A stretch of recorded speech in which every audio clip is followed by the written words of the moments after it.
हम लोग पढ़ रहे हैं जेनेटिक्स, और जेनेटिक्स के लास्ट क्लास में जो हमारा टॉपिक चल रहा था वो चल रहा था साइटोप्लाज्मिक बेसिस ऑफ इनहेरिटेंस, या कोशिका द्रव्य वंशागति का आधार। हम लोगों ने बता दिया था साइटोप्लाज्मिक इनहेरिटेंस के बारे में, और हम लोगों ने एग्जाम्पल ले लिया था जो कोट कवर था स्नेल में, उसके लिम्निया घोंगे में कवच का जो आकार था वो हम लोगों ने एग्जाम्पल ले लिया था। वी ऑल नो दैट, हम लोगों ने बता दिया था कि जो लिम्निया घोंगा है उसमें 2 टाइप्स के कवच पाए जाते हैं, या कवच का जो कुंडलन होता है वो 2 टाइप का होता है, एक डेक्स्ट्रल और दूसरा था सिनिस्ट्रियल। हम लोगों ने इसको अच्छे से पढ़ लिया था। आज का जो हमारा टॉपिक है वो है साइटोप्लाज्मिक मेल स्टेरिलिटी। तो अपना जो टॉपिक है वो क्या है भाई? साइटोप्लाज्मिक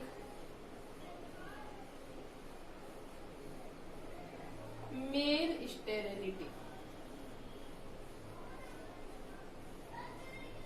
मेल स्टेरिलिटी, या हम लोग बोल सकते हैं कोशिका द्रव्य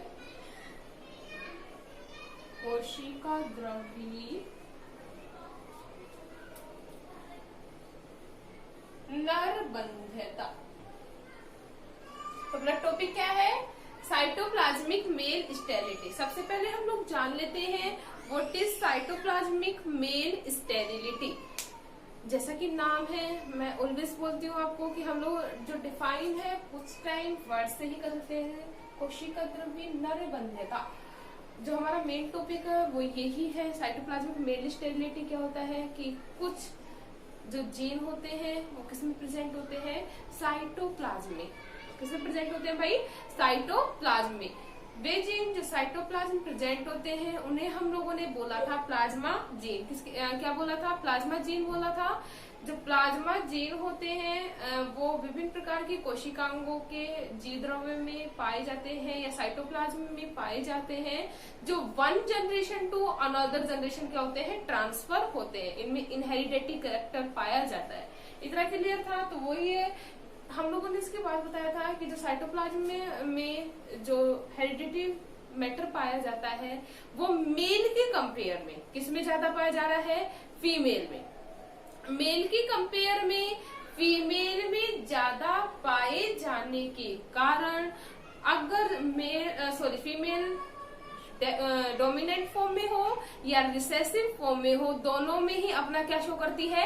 इफेक्ट शो करती है, चाहे फिर मेल डोमिनेंट फॉर्म में ही क्यों ना हो। लेकिन अगर हम बात करें मैटरनल इफेक्ट में क्या हुआ था कि चाहे डोमिनेंट फॉर्म में हो या रिसेसिव फॉर्म में, सिर्फ मदर का ही जो जीन है वो अपना इफेक्ट शो करेगा, जो फादर है उसका जो जीन है वो अपना इफेक्ट शो नहीं करेगा। रीजन क्या था? क्योंकि साइटोप्लाज्म की जो कंसंट्रेशन है वो एग में ज्यादा पाई जाती है इन कंपेयर टू स्पर्म। तो साइटोप्लाज्मिक मेल स्टेरिलिटी क्या होगी कि कोशिका द्रव्य में क्या पाया जाना? बंध्यता, मतलब नर में स्टेरिलिटी का पाया जाना ही क्या कहला रहा है? Cytoplasmic male sterility. इतना क्लियर है? अगर हम बात करें types of cytoplasmic male sterility की, तो साइटोप्लाज्मिक मेल स्टेरिलिटी मोस्टली होती है 3 टाइप्स की। साइटोप्लाज्मिक मेल स्टेरिलिटी कितने टाइप्स हो रही हुई? 3 टाइप्स की। फर्स्ट जो है हमारी वो है genetic male sterility. Genetic male sterility. Second जो है हमारी वो है साइटोप्लाज्मिक मेल स्टेरिलिटी। और जो थर्ड है अपनी वो है साइटोप्लाज्मिक जेनेटिक मेल स्टेरिलिटी। इन दोनों का combination, cytoplasmic genetic male sterility.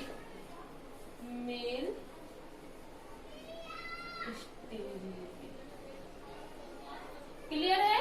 तो साइटोप्लाज्मिक मेल स्टेरिलिटी कितने टाइप की है भाई? 3 टाइप्स की। कौन कौन सी? Genetic male sterility, cytoplasmic male sterility, and last जो है हमारी वो क्या है? दोनों का कॉम्बिनेशन, फर्स्ट एंड सेकंड का combination, cytoplasmic genetic male sterility, या हम इसे ऐसे भी बोल सकते हैं genetic cytoplasmic male sterility. Clear है? अब हम बात करेंगे फर्स्ट जेनेटिक मेल स्टेरिलिटी की, या हम लोग बोल सकते हैं आनुवांशिकी नरबंध्यता। आनुवांशिकी नरबंध्यता, जैसा कि नाम है, आनुवांशिकी नरबंध्यता का मीनिंग क्या होगा? इस प्रकार की जो मेल स्टेरिलिटी होगी वो क्या है, अनुवांशिक पदार्थ में ही क्या होता है, अनुवांशिक पदार्थ मेल में अपना इफेक्ट शो नहीं करेगा। क्यों नहीं करेगा? नाम ही क्या है, जेनेटिक मेल स्टेरिलिटी। तो जेनेटिक मेल स्टेरिलिटी में क्या होता है कि जब मेल का जो साइटोप्लाज्म है वो किसी भी फॉर्म में अपना इफेक्ट शो नहीं करता, या हम बोल सकते हैं इसका कोई रोल ही नहीं होता इनहेरिडिटी कैरेक्टर में, तो इसे क्या कहा जाएगा, जेनेटिक मेल स्टेरिलिटी। तो हम बोल सकते हैं इस अवस्था में नरबंध्यता, किसमें, इस अवस्था में नरबंध्यता एकल जीन द्वारा नियंत्रित होती है। एकल जीन द्वारा क्या होती है, कंट्रोल होती है। जो रिसेसिव फॉर्म में जो जीन होगा वो अपना इफेक्ट शो नहीं कर पाएगा, किसके आगे, डोमिनेंट जीन के आगे। डोमिनेंट जीन के आगे अपना इफेक्ट शो नहीं होने के कारण, क्योंकि एक रिसेसिव होगा, सेकंड क्या होगा भाई, डोमिनेंट। तो डोमिनेंट अपना इफेक्ट शो करेगा, रिसेसिव के इफेक्ट को क्या कर देगा, दबा देगा। इसलिए जो F1 जनरेशन मिलेगी, कौन सी जनरेशन मिलेगी, F1 जनरेशन मिलती है, वो हमें ऑब्टेन होती है फर्टाइल। F1 जनरेशन ऑलवेज मिलेगी फर्टाइल। क्यों? जो एक जीन है, डोमिनेंट जीन है, अपना इफेक्ट शो करने के कारण F1 जनरेशन तो हमें क्या मिलेगी, फर्टाइल। लेकिन अगर हम बात करें F2 जनरेशन की, तो F2 जनरेशन में जो रेशियो मिलता है फर्टाइल और स्टेराइल के बीच में क्या हुआ, क्रॉस हुआ, तो हमें जो रेशियो मिलेगा वो मेंडेलियन रेशियो के अकॉर्डिंग ऑब्टेन होता है 3:1। मतलब जो 3 जो प्लांट्स मिलेंगे वो मिलेंगे हम लोगों को फर्टाइल, एंड जो लास्ट वन मिलेगा वो हमें क्या मिलेगा, स्टेराइल। क्योंकि कुछ लास्ट टाइम में क्या होता है, दोनों ही जो जीन होंगे वो होंगे in the form of recessive. Clear है? In the form of recessive होने के कारण अपना इफेक्ट शो नहीं कर पाएंगे, और जो बनने वाली जो जनरेशन होगी F2 में लास्ट जनरेशन वो कैसी होगी, स्टेराइल। क्लियर है? हम क्रॉस के द्वारा समझते हैं। तो हम लोग देख सकते हैं मेल स्टेराइल है, उसे डिनोट किया गया है स्मॉल एस के द्वारा, और जो मेल फर्टाइल है उसे डिनोट किया गया है कैपिटल एस के द्वारा। जो गैमेट्स बनेंगे वो बनेंगे small S capital S. F1 generation में हम लोगों को पता है, we all know that F1 generation में ऑल जो गैमेट्स मिलेंगे वो हमें मिलेंगे फर्टाइल।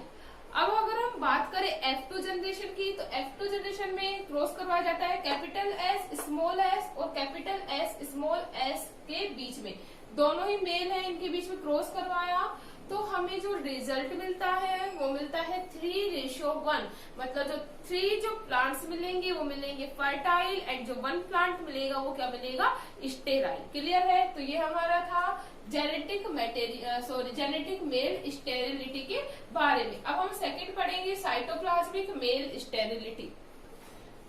सेकंड है अपना cytoplasmic male sterility. Mail sterility, या हम लोग बोल सकते हैं जीव द्रवीय नरबंध्यता। तो सबसे पहले हम लोग जान लेते हैं जीव द्रवीय नरबंध्यता क्या होती है। जैसा कि नाम है, बेसिकली जीव द्रव्य में क्या पाई जा रही है, मेल स्टेरिलिटी, मतलब नरबंध्यता पाई जा रही है। ये बिल्कुल मैटरनल इफेक्ट की तरह होती है। इसमें क्या होगा, सिर्फ मैटरनल जो गुण होता है वही अपना इफेक्ट शो करता है, पैटर्नल कैरेक्टर जो होता है वो अपना इफेक्ट शो नहीं करता। रीजन क्या है, प्लाज्मा जीन में, साइटोप्लाज्म में प्लाज्मा जीन की जो थ्योरी हम लोगों ने पढ़ी उसमें अकॉर्डिंग टू रूथ सेगर ने क्या बताया था कि जो एग होता है उसमें साइटोप्लाज्म की कंसंट्रेशन अधिक होती है, इस कारण जो स्पर्म होता है वो अपना इफेक्ट शो नहीं कर पाता है। तो साइटोप्लाज्म साइटोप्लाज्मिक मेल स्टेरिलिटी जो होती है वो मोस्टली पाई जाती है जिया मेज या मक्का में। जिया मेज में पाई जाती है cytoplasmic male sterility. In simple word हम लोग बोल सकते हैं कि इसमें जो नर जीव होते हैं वो अपना प्रभाव नहीं शो करते और वो कैसे होते हैं, स्टेराइल होते हैं। तो ये हमारी थी साइटोप्लाज्मिक मेल स्टेरिलिटी। इतना क्लियर है। थर्ड हम बात करते हैं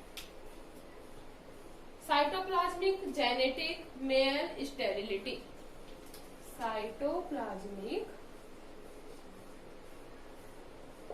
जेनेटिक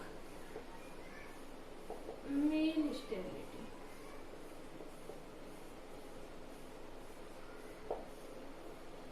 कोशिका द्रव्य आनुवंशिकी नर बंध्यता, जैसा कि नाम है, we all know that it is the middle part of genetic or cytoplasmic male sterility।